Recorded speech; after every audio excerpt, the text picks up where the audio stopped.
Hi, this is Taryn Grome, editor of Pharma Voice. We met with numerous inspirational thought leaders at this year's DIA annual conference as part of our Editors Take video series. I hope you enjoyed this discussion. In this episode, Taryn meets with Mike Nolte, CEO, Signant Health. Mike, so good to see you here at DIA in San Diego. Yeah. Thanks for having us, and it's great to be here as well. So. It's our pleasure, and congratulations on the successful merger and the rollout of the brand. Yeah. It's been a lot of fun, a lot of hard work, but a lot of fun. Thank you. Yeah. Awesome. So let's talk about some of the, besides the awesomeness, what are some of the challenges of having disparate point solutions at Signant Health? Yeah, I mean it's like anything else. We're very focused on a single strategy around patient engagement, and so we believe that our solutions support that single thread in terms of what we're trying to accomplish strategically, but it's not always the way our customers buy, and so we want to make sure that we have a common platform and a common way to go to market, because we believe it's important to both the industry to think about patients at the center of everything we do, but also culturally for our team. And so while we want to make sure we serve our customers in the way that they want to buy, we also see opportunities to continue to develop deeper relationships, more integration, and think about our business more as a platform. And so it's it's an evolving question, but it really depends on how the market buys from my perspective. Wonderful. Yeah. Mike, you talk a lot about bringing empathy into clinical trials. What does that mean for you? Yeah, for us, it starts and ends with the patient at the center. We believe that thinking about the patient first of all, just makes good business sense. If we can make participation in a clinical trial simpler for the individuals who are part of a study, that has a return on investment for our customers, because it makes conducting research simpler, makes retaining patients in a trial easier, makes everything from recruitment all the way through to delivering great data a simpler process, lower cost.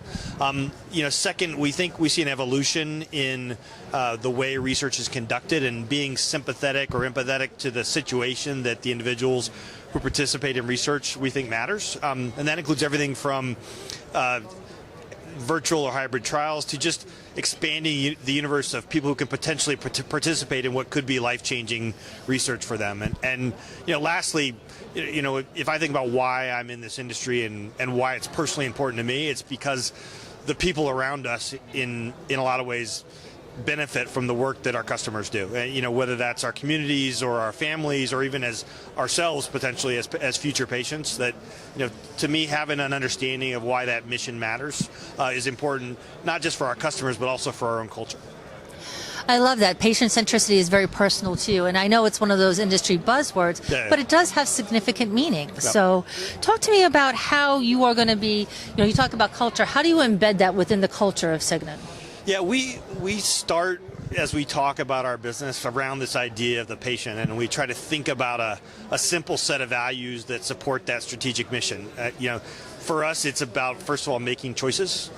We want to be a business that's responsive, that understands those patient needs, and understands that the choices that we make as individuals and as a team matter ultimately to somebody who might be receiving life-changing treatment, right?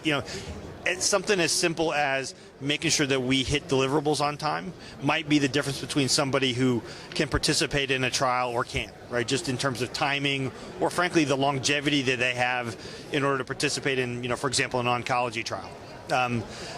Second, we're very focused on understanding how to continue to learn as individuals and as teams. And we talk about celebrating mistakes, not because we want to make mistakes, but because it's important for us to understand from our customers, from patients, from the individuals in our industry, what makes a difference. And we aren't always going to get it right. And we want to be a business and a group of individuals that can grow.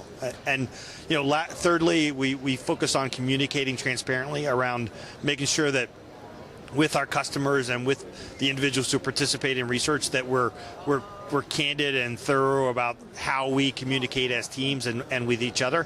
And then finally, we want to be a business that can be counted on. We want to be a group of people who understand that mission, understand that it matters, and whether it's our customers or the people that depend on life-changing research, that in the front of our mind, we're a business that can be impactful on those lives and on those businesses. It's a fantastic culture to be developing.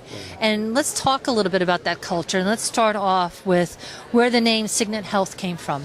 Yeah, it's interesting. You can imagine, as you go through a rebranding or a renaming, you go through lots of iterations of ideas, and lawyers get involved, and there's all kinds of stuff that happens where, if I'm honest, you don't always get your first choice, right? It turns out that if you have a really obvious good name, somebody's probably already thought of it. Where Signant came from is really a shortening of significant.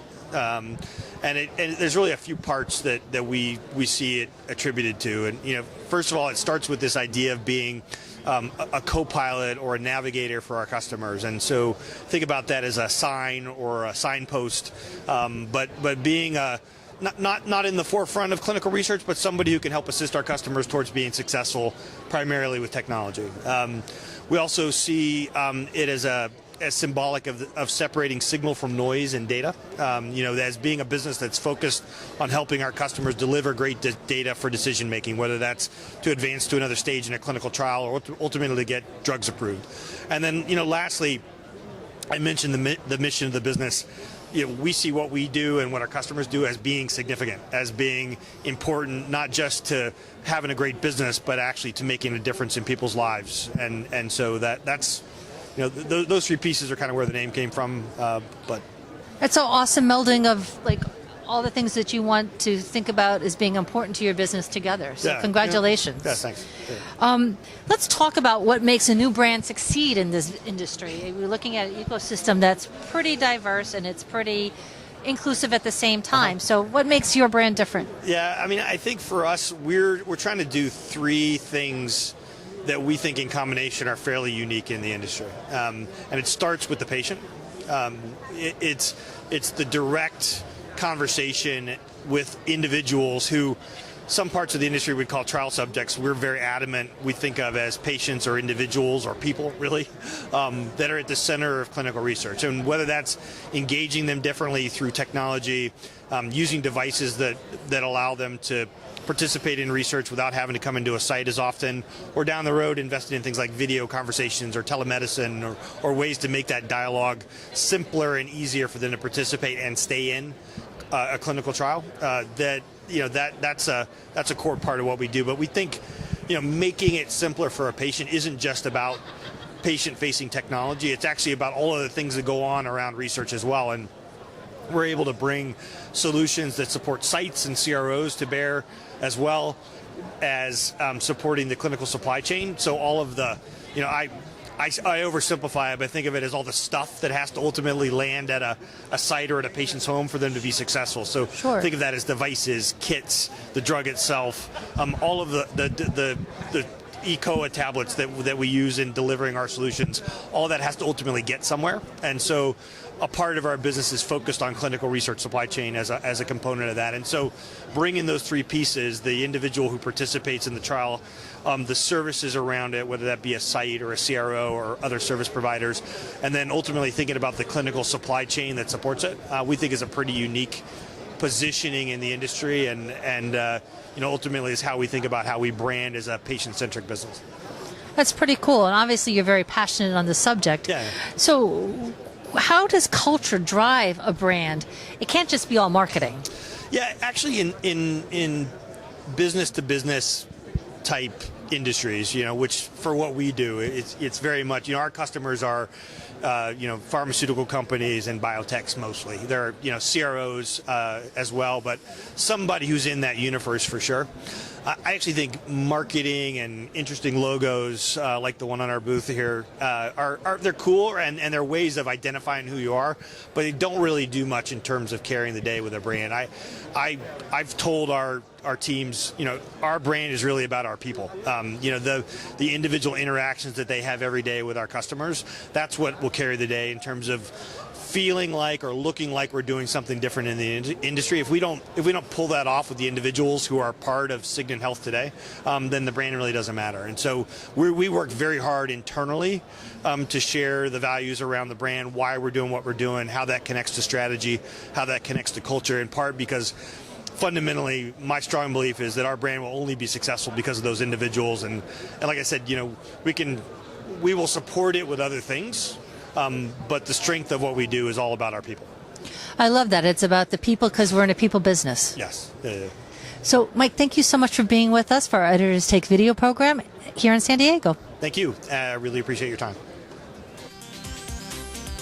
For more information on this topic, visit our Thought Leaders website.